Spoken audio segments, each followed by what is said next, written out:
시청자 여러분 안녕하십니까? 김의겸 청와대 대변인이 재개발 지역의 비싼 건물을 매입한 사실이 밝혀졌습니다. 몇 가지 놀라운 그런 문제점이 숨겨져 있습니다. 우선 첫째는 시점입니다. 지난해 7월 문재인 정권이 부동산 투기와의 전쟁을 위해서 11차례의 각종 대책을 발표를 했습니다. 그 투기와의 전쟁 한가운데서 특히 지난해 9월에 고강도 대책이 나오기 2달 전 7월 달에 그 흑석동 지역의 재개발 구역에 있는 2층짜리 빌딩을 매입을 했습니다. 제가 옆에 조선일보가 보도한 사진과 그리고 이 그래픽을 소개해 놓고 있습니다. 저 위에 건물이 2층짜리 건물입니다. 현재는 1층에는 이 고깃집, 2층에는 고깃집하고 치킨집, 또 2층에는 또 다른 가게가 입주해 있습니다. 1980년에 지어진 허름한 건물입니다. 한 40년이 된 것입니다. 놀라운 것은 저 건물의 시가가 26억인데, 그 중에서 총 16억 원을 사실상 대출을 통해서 빚을 지고 구입을 했다는 사실입니다. 김의겸 대변인은 청와대 대변인을 그만둔 다음에 노후 대책으로 거기에 거주하든가 아니면 이 상가에 세를 주고 그 월세로 노후 대책을 삼으려 했다라고 설명을 하고 있습니다. 그런데 부동산 전문가들에 따르면 우선 저 건물이 너무 낡았고 그리고 그 지역이 대규모의 재개발이 결정된 곳이라서 아마도 수용이 되면 조합원 지분, 우리가 보통 딱지라고 부르는 그 지분권을 행사해서 이제 아파트 분양권을 받고, 자, 그렇다면 저 건물의 이 토지 면적이라든가 이런 것으로 봤을 때 아파트를 뭐 여러 채 이 분양을 받게 되면 아마도 지금 26억 원의 시가입니다만은 이 나중에 재개발로 얻는 총 자산의 규모는 뭐 30억을 넘어서 40억 또는 뭐 그 이상이 될 가능성이 있다고 합니다. 한마디로 재개발 딱지 투기입니다. 이 사건은 세 가지 점에서 상당히 충격적입니다. 우선 첫째는 청와대 대변인이라는 위치. 청와대 대변인은 시청자 여러분, 지금 현재 국정 홍보처도 없고 그렇기 때문에 청와대 대변인이 이 문재인 좌파 정권의 입입니다. 대표적인 입입니다. 입이자 얼굴입니다. 국민소통 수석이 있습니다만은 국민 앞에 카메라를 통해서 가장 많이 비춰지는 얼굴은 김의겸 청와대 대변인입니다. 자, 두 번째는 이 정권의 대표적인 얼굴과 입이라고 할 수 있는 대변인이 가지고 있는 도덕적인 의식. 자신이 저런 식의 투자 행위라고 칩시다. 투자 행위가 가져올 파장을 전혀 예상하지 못했는가. 저런 일이 공개될 때 이 많은 국민 또는 이 비판자들, 야당, 반대 세력 이들이 어떤 문제를 제기할지 전혀 예상하지 못했겠는가. 이런 어떤 부주의, 비도덕성, 부주의, 그리고 현실적으로 제가 저 그래픽을 한번 살펴보겠습니다. 국민은행 대출 10억 2천만 원, 4인간의 채무 3억 6천만 원, 흑석동 건물의 임대 보증금 2억 6천만 원, 아내 퇴직금 2억 700만 원, 기존 주택의 전세금 4억 8천만 원. 시청자 여러분, 이 기존 주택의 전세금이라고 하는 것은 기존에 살던 집에서 청와대 대변인이 됨으로써 청와대 관사로 이주를 해서 전에 살던 집을 전세를 줄 수 있었기 때문에 발생한 전세금입니다. 자, 이것은 일종의 국가가 혜택을 준 겁니다. 청와대 관서라는 이 거주 시설을 제공함으로써 기존의 집을 전세에 놓을 수 있었고 거기서 전세 보증금 약 5억 원이 발생했던 것입니다. 이런 국가의 혜택을 받아놓고 청와대 대변인이라는 사람이 이 총 대출금의 이 한 달 이자가 연리 4%로만 따져도 450만 원이 됩니다. 아니, 한 달에 450만 원씩의 이자를 부담해 가면서 이런 식의 일종의 투기 행위를 할 엄두를 낼 수가 있느냐.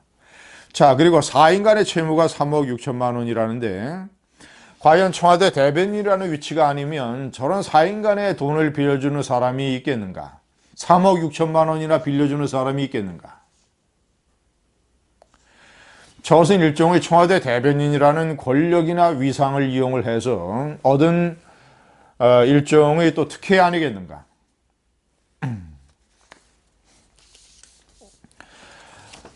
시청자 여러분, 왼쪽 그래픽을 보면 저 흑석구 구역은 국립현충원옆에 위치해 있습니다. 저는 복잡한 부동산 투기 의혹 이런 것과 별도로 이 문재인 좌파 정권의 얼굴이자 입인 김의겸 청와대 대변인은 국립현충원 옆에 국립현충원을 내려다보는 높은 아파트에 살 자격이 없다고 봅니다. 문재인 대통령이 나서서 공산주의자들을 칭송하고 옹호하고 신영복, 윤희상, 호찌민, 박노해, 신용우 이 문재인 대통령 뇌 속에 들어앉아 있는 공산주의자 5명을 제가 비판한 적이 있습니다만은 그런 대통령이 지휘하는 문재인 좌파 정권이 얼굴이자 입인 청와대 대변인은 16만의 호국 영혼이 잠들어 있는 국립현충원 옆에 국립현충원을 건방지게 내려다볼 수 있는 고급 아파트의 높은 층에 살 자격이 없다. 그가 나중에 아파트를 팔아버릴지 살지 저는 모르겠습니다. 어쨌거나 국립현충원을 건방지게 내려보는 고급 아파트 높은 층을 가질 권리가 없다. 저는 이렇게 생각합니다. 시청자 여러분, 저는 누구든지 재테크를 위해서 부동산에 투자하고 투기라고 불리는 한 채, 두 채, 세 채, 일반인이라면 그런 것을 보유하는 사람들을 비판하고 싶은 생각이 별로 없습니다. 자본주의 경제에서 본인의 선택과 또는 결정에 따라서 본인의 돈을 동원을 해서 투자 내지는 투기를 하는 행위, 저는 나서서 비판하고 싶지 않습니다. 그러나 공직자라면 다릅니다. 공직자는 자신이 몸담고 있는 그 정권이 실행하는 정책, 예를 들어 부동산 투기와의 정책이라든가 아니면 그것을 떠나서 공직자의 어떤 행동이 많은 시민들의 일종의 표상이 된다는 점에서 그런 점에서 이 재산이라든가 부에 대한 가치관도 공직자는 좀 다르게 가져야 된다고 생각합니다. 특별히 부모로부터 물려받은 유산이 없다면 어떤 공직자나 군인이나 언론인이나 교사나 이런 직업에 종사하는 사람들은 특별히 부모로부터 물려받은 유산이 없다면 상류층의 삶을 사실상 포기해야 될지 모릅니다. 중산층의 길을 걸어가는 것이 본인의 분수에도 맞고 여러 가지 위상과 조건에도 어울리는 일입니다. 이명박 정권 때인 2010년 12월, 그러니까 연평도 포격 사건이 있고 나서 한 달 후이죠. 그때 또 충격적인 사실이 보도됐습니다. 황의돈 육군참모총장, 4스타 육군대장 황의동 총장이 국방부 인근에 60억짜리 6층 빌딩을 소유하고 있다는 사실이 드러났습니다. 그런데 그가 언제 이 건물을 매입을 했느냐? 2002년 8월 2002년 8월이면 2002년 6월 연평해전이 벌어져서 국민을 충격에 빠뜨린 그런 시점입니다. 그 여파와 국민들의 분노, 슬픔이 지속이 되고 있던 2002년 8월 연평해전 2개월 후에 2층짜리 빌딩을 거기가 개발이 고도 제한이 풀릴 것을 알고 2층짜리 빌딩을 매입을 해서 실제로 고도 제한이 풀리니까 이것을 6층짜리 건물로 다시 신축을 했습니다.